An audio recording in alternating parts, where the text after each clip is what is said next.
क्योंकि वो शिक्षित नहीं है। अगर वो शिक्षित होती तो वो ना वैष्णो देवी जाती, ना मंदिरों में घंटियाँ बजाती और ना वो पूजा पाठ करती। हमारे भगवान, सबसे बड़े भगवान हमारे बाबा साहब हैं। हम उन्हीं को, भगवान बुद्ध हैं, हम उन्हीं की पूजा करते हैं। और जैसे कि 14 अप्रैल है और जी बुद्ध पूर्णिमा है, हम सिर्फ ये 2 ही त्यौहार मनाते हैं।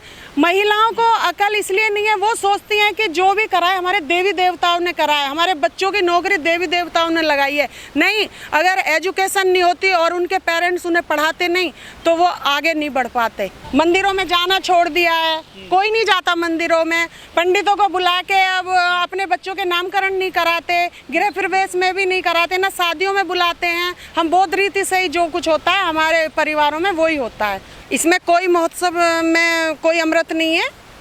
हमारी जिंदगियों में तो पहले ही इतना जहर घोल रखा है, और अमृत तो तब बरसेगा जब हमारे बच्चे एजुकेशन पाएंगे और आगे आगे बड़ी बड़ी पोस्टों पे बैठेंगे, और हमारी जो महिलाएं हैं, दलित महिला, उनको भी कुछ करने का अवसर मिलेगा, तब अमृत बरसेगा। आज़ादी के 75वें इस महोत्सव में दलितों की जो महिलाएं हैं उनकी स्थिति कहाँ देखती हैं आप?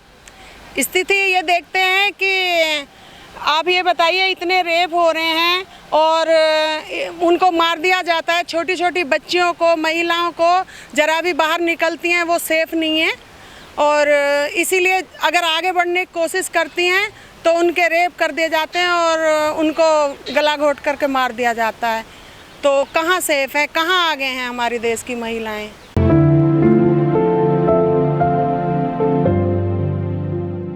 मैडम साहब, आज़ादी का 75वां महोत्सव मनाया जा रहा है देश में आज, आप कैसा महसूस कर रही हैं आज?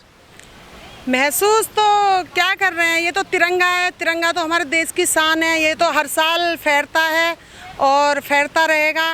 मोदी जी बड़े बड़े भाषण तो देते हैं और बड़ी बड़ी बातें करते हैं पब्लिक के सामने, तो महिलाओं को सेफ रखें। कहाँ पे वो अपनी अच्छाई कहाँ दिख रही है उनकी? कहीं नहीं नज़र आ रही है। लेकिन उनकी पार्टी का नारा है कि महिलाओं के सम्मान में बीजेपी मैदान में, वो तो काफ़ी प्रचार करते हैं महिलाओं के लिए। बेटी बचाओ बेटी पढ़ाओ का नारा भी देती है मोदी सरकार। बेटी बचाओ बेटी पढ़ाओ ये नारा देना बड़ा आसान है, लेकिन मोदी जी इस पर अमल कहाँ कर रहे हैं?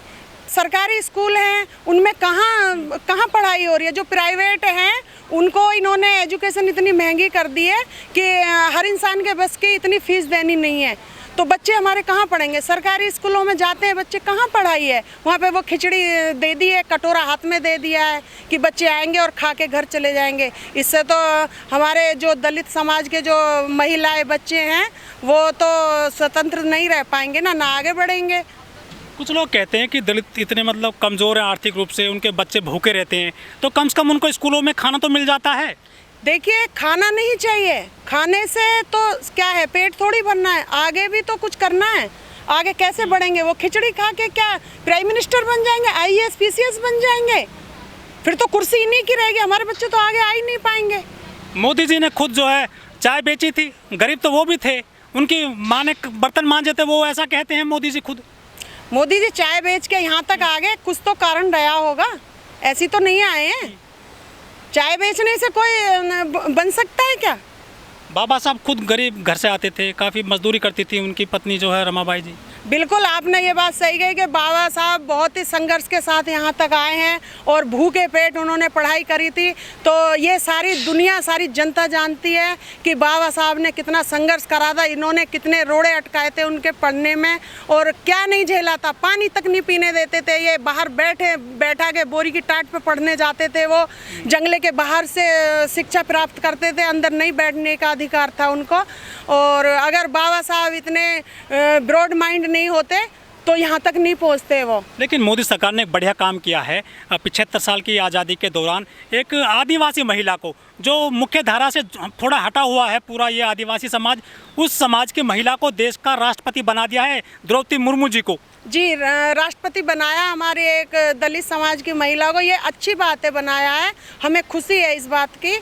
और लेकिन उसमें भी तो कुछ राजनीति होगी, अब देखते हैं कि कब तक चलती है। जी, ये बात सही है, बिल्कुल वोट लेने की वजह से ही उनको राष्ट्रपति बनाया है, वरना मोदी जी इतने कहाँ अच्छे हैं कि एक दलित आदिवासी महिलाओं को राष्ट्रपति बना दें, उनको वोट मिलेगा। और इससे पहले तो उन्होंने दलित को राष्ट्रपति बनाया, रामनाथ कोविंद को बनाया था, किसको छोड़ा उन्होंने? मायावती जी को, उनको आगे नहीं आने दिया। किसको बताइए, किसको छोड़ा है? सब पीछे कर दिए उन्होंने। अपना नाम बड़ा करने के लिए वो एक बार लाते हैं और उसको हमेशा के लिए पीछे कर देते हैं। लेकिन घर घर में झंडा पहुंचा दिया है मोदी सरकार ने, आज तिरंगा लहरा रहा है पूरे देश में। देखिए, तिरंगा लहरा रहा है, ये एक अच्छी बात है, हमारे देश की शान है, मान है। और जो पंचशील है उससे हमारी एक अपनी पहचान है। और तिरंगा तो हमारे, देखो आपने देखा होगा कितने सैनिक इतनी मुश्किल से वहाँ तक पहुँचते हैं और जी दूसरे देश के बॉर्डर पे जाके झंडा फहराते हैं अपनी जान गंवा के। आपका झंडा भी पंचशील है, लोग जान रहे हैं पंचशील के बारे में, लगता है आपको? हाँ जी, जानते हैं कि ये हमारी एक बौद्धिस्ट लोगों की एक पहचान है। हमारे ये बौद्ध धर्म में जो लोग हैं ये पंचशील को जानते हैं, जैसे और जातियों में जानते हैं, और भी बहुत सारे झंडे हैं। तो हमारी भी अपनी एक पहचान है, लोग जानते हैं, दलित समाज के सारे लोग जानते हैं। और जहाँ तक मुझे पता है कि और बाकी जातियाँ भी सब जानती हैं, जैसे कि जैनियों का झंडा अलग होता है और हमारे बौद्ध धर्म वालों का झंडा अलग होता है। एक बाबा हैं गाजियाबाद के, नरसिंहानंद, वो कह रहे हैं कि तिरंगा को हटाओ और भगवा झंडा लहराया जाए देश में सब जगह पर। भगवा झंडा लहराने का क्या मतलब है? आप बताइए। क्या जो ये अब साधु संत जितने भी महात्मा थे, इन्हें राजनीति में तो ला दिया उन्होंने, अब क्या झंडा भी यही भगवा वाला फहरेगा?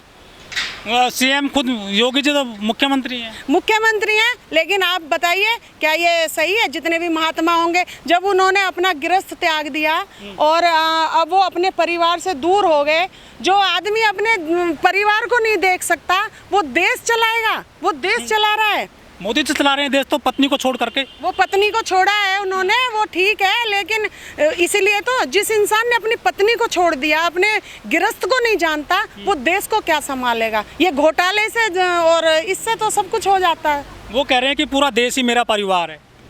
उनका परिवार है, देश क्या करा है उन्होंने देश के लिए? ऐसे तो हमारे बाबा साहब भी इतने विद्वान थे और उन्होंने अपने परिवार को भी नहीं छोड़ा ऐसे हालातों में कि पहनने को कपड़े नहीं थे रमाबाई पे, और जी उनके बच्चों की डेथ हो गई थी, वो वहाँ तक भी नहीं पहुँच पाते थे, और कितने उनके बच्चे चले गए रोते बिलखते हुए।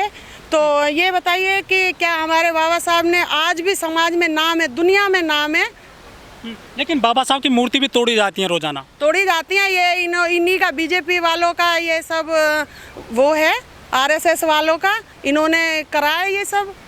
बाबा साहब को लोग स्वीकार नहीं करते हैं, इसके पीछे क्या वजह हो सकती है? जो अपर कास्ट के लोग हैं, जो मनुवादी लोग हैं, वो इसलिए उन्हें पता था कि बाबा साहब कितने होनहार व्यक्ति थे, और उन्होंने ऐसा नहीं कि दलित समाज के लिए करा, उन्होंने तो सभी जातियों के लिए करा है। जैसे वोट डालने का अधिकार है वो महिलाओं को सबको दिया है बराबर, और एजुकेशन है, वो ये तो नहीं कहा था उन्होंने कि हमारे दलित के ही बच्चे पढ़ें, उन्होंने तो सब जातियों को एक समान रखा था। सुमन जी, आपने बात करी है महिलाओं की, उनके लिए भी अधिकार दिए बाबा साहब ने, लेकिन जो देश की अधिकतर महिलाएं हैं वो नवरात्रि रखती हैं, वैष्णो देवी जाती हैं, पूजा पाठ में बहुत ज़्यादा है वो लिप्त, लेकिन बाबा साहब को उतना नहीं जानती हैं, उतना नवरात्रों के बारे में जानती हैं आदिवासी महिलाएं, दलित महिलाएं, उनको जानकारी क्यों नहीं है बाबा साहब के बारे में, जिनके लिए उन्होंने काफ़ी अधिकार दिए?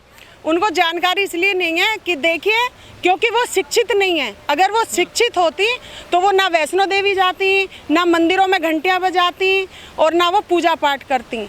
हमारे भगवान, सबसे बड़े भगवान हमारे बाबा साहब हैं, हम उन्हीं को, भगवान बुद्ध हैं, हम उन्हीं की पूजा करते हैं। और जैसे कि 14 अप्रैल है और जी बुद्ध पूर्णिमा है, हम सिर्फ ये 2 ही त्यौहार मनाते हैं।